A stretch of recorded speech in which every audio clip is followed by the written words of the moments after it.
Welcome. As we have already seen, this debate isn't as clear as we thought and poses many controversial points. Now in this video we'll see that UN sanctions actually don't work, and usually they pose many difficulties on how to enforce them. Furthermore, the people who suffer the sanctions aren't always the political leaders, but the population of those countries that are affected. And also, to back up these arguments, what we will see are different case studies, which will be the case of Iran, Myanmar, Iraq, and North Korea. First, one of the main problems with sanctions is that most of the time these do not work. The Security Council does not think about the viability of such sanction, about whether the targeted actor is likely to change its position or not. An example of that is the case of Iran.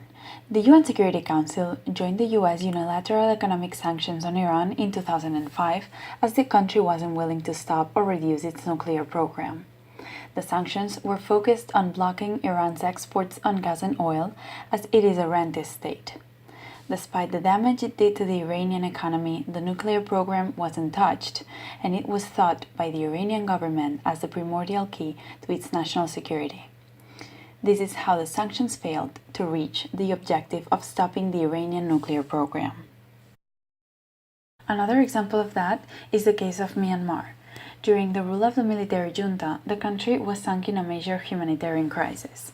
The lack of food and water and the subsequent high rates of malnutrition and starvation among population, as well as the lack of medical care, the huge HIV/AIDS crisis that struck the country, and the lack of proper housing led Myanmar to a very severe humanitarian emergency with extremely high mortality rates. The EU, as well as countries like the US, Canada, Australia, or Japan, placed sanctions on the country as a response to the military junta's regime. However, such sanctions, which, among other things, banned investments and trade on specific goods and restricted bilateral aid to the country, had very bad consequences on the people of Myanmar. Therefore, while those sanctions didn't have any major effects on the military junta's regime, they did further worsen the situation of its population. So this shows that sanctions were not really effective for their intended purposes, and the people were the ones really suffering the consequences. On the other hand, sanctions have an enforcement problem. In fact, in order to achieve enforcement of such sanctions, allocation of certain resources are needed. Nevertheless, in many occasions, such resources are not allocated due to a lack of political will to do so.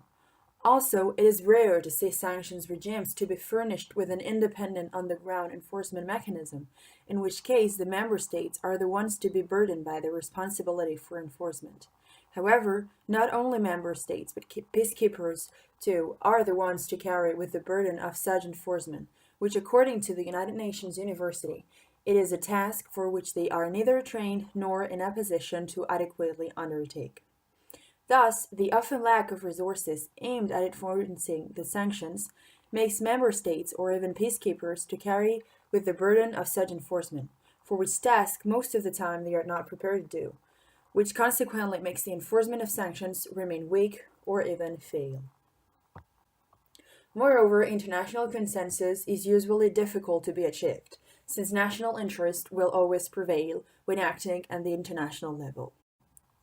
However, problems do not end here. Sanctions impose hardship, affecting ordinary people far more than leaders.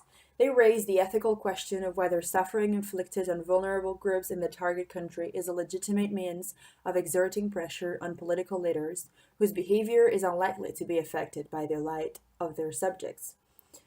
As evidence has accumulated on the harsh effects of sanctions, particularly in Iraq, experts have increasingly recognized this negative side of sanctions and questioned whether human suffering can be justified by the original purpose.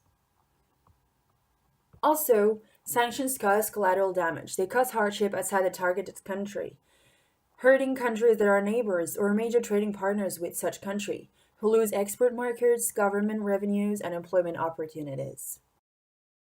Furthermore, as Joseph Ligualia of Botswana stated, sanctions are meant to bring about a change of behavior. They are not supposed to be punishment or retribution. When sanctions were imposed on Iraq, for instance, to induce its withdrawal from occupied Kuwait, Skeptics pointed out that many other invasions and occupations had not resulted in sanctions. Israel, Morocco, Turkey, and Indonesia, for example, all avoided sanctions when they invaded neighbors. Sanctions policies are very politicized. Finally, if sanctions do not work, this is due to the inadequate international regulation and national legislation for sanctions violations, who often hamper the sanctions enforcement from being effective. In conclusion, we know that sanctions further up the conflicts instead of solving them, and it has been proved that they harm citizens as well as the international arena. It is because of this that we can say that UN sanctions aren't useful and they shouldn't be used. Thank you for your attention and join us next time.